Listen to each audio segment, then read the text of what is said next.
പുതിയൊരു വീഡിയോയിലേക്ക് സ്വാഗതം. ഇന്ന് നമ്മൾ ചേർത്തലയിലെ ഏറ്റവും മികച്ച ഹോട്ടലായിട്ടുള്ള അപ്സര ഹോട്ടലിലെ വേസ്റ്റ് മാനേജ്മെൻറ്റ് എങ്ങനെയാണ് ചെയ്യുന്നതെന്ന് നോക്കാം. നമ്മൾ ഈസി കമ്പോസ്റ്റർ ഉപയോഗിച്ച് ചേർത്തലയിലെ ഈ ഹോട്ടലിൽ ഏറ്റവും മികച്ച രീതിയിലാണ് അവരുടെ അവിടുത്തെ തന്നെ വേസ്റ്റ് അവിടെ തന്നെ സംസ്കരിച്ച് വളമാക്കി മാറ്റുകയാണ്. ഇതിപ്പോൾ നമ്മുടെ ഈസി കമ്പോസ്റ്ററാണ്. നമ്മൾ ഈസി കമ്പോസ്റ്റർ സ്ഥിരമായിട്ട് സപ്ലൈ ചെയ്യുന്ന ഒരു ഹോട്ടലാണ് ചേർത്തലയിലെ. അതുപോലെ തന്നെ ഏറ്റവും നന്നായിട്ട് അവരുടെ ക്ലീൻ ആൻഡ് നീറ്റായിട്ട് ഹോട്ടൽ കൊണ്ടുപോകുന്ന ഒരു ഹോട്ടലാണ്. അപ്പോൾ ഇതുപോലത്തെ ഒരു സ്ട്രക്ചർ നമ്മുടെ കയ്യിൽ ഉണ്ടെന്നുണ്ടെങ്കിൽ നമുക്ക് വളരെ ഈസി ആയിട്ട് ഈ അതാത് സ്ഥലത്തെ ജൈവമാലിന്യത്തെ നമുക്ക് സംസ്കരിച്ച് വളമാക്കി മാറ്റാൻ സാധിക്കുന്നതാണ്. കാരണം ഇതിപ്പോൾ അവർ ചെയ്തു വെച്ചിരിക്കുന്ന ഒരു സ്ട്രക്ചറാണ്.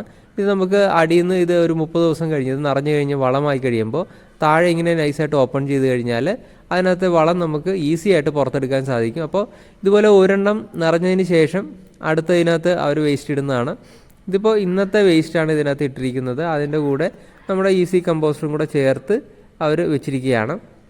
ഇപ്പോൾ ഒഴിഞ്ഞ ബിന്നിനകത്താണ് ഇപ്പോൾ നമ്മൾ ഈസി കമ്പോസ്റ്റർ അവർ സ്റ്റോർ ചെയ്യുന്നത്. ഇപ്പോൾ ഇതുപോലൊരു ഷെഡ് ഉണ്ടെങ്കിൽ നമുക്ക് എല്ലാവർക്കും തന്നെ ഇതുപോലെ വലിയ രീതിയിൽ വേസ്റ്റ് വരുന്ന ഹോട്ടലുകൾ, കാറ്ററിംഗ് സർവീസുകൾ, അതുപോലെയുള്ള എല്ലായിടങ്ങളിലും നമുക്ക് ഈസി ആയിട്ട് ആ മാലിന്യം സംസ്കരിച്ച് യാതൊരുവിധ മണമോ കാര്യങ്ങളോ ഒന്നുമില്ലാതെ നമുക്ക് നല്ല ഒരു വളം ഉണ്ടാക്കിയെടുക്കാൻ സാധിക്കുന്നതാണ്. അപ്പോൾ ഇതുമായിട്ട് ബന്ധപ്പെട്ട കൂടുതൽ കാര്യങ്ങൾ നിങ്ങൾക്ക് അറിയാൻ താല്പര്യമുണ്ടെങ്കിൽ താഴെ കാണുന്ന നമ്പറിൽ വിളിക്കുക. അപ്പോൾ അടുത്തൊരു വീഡിയോ ആയിട്ട് കാണുന്നവരെ ഗുഡ് ബൈ.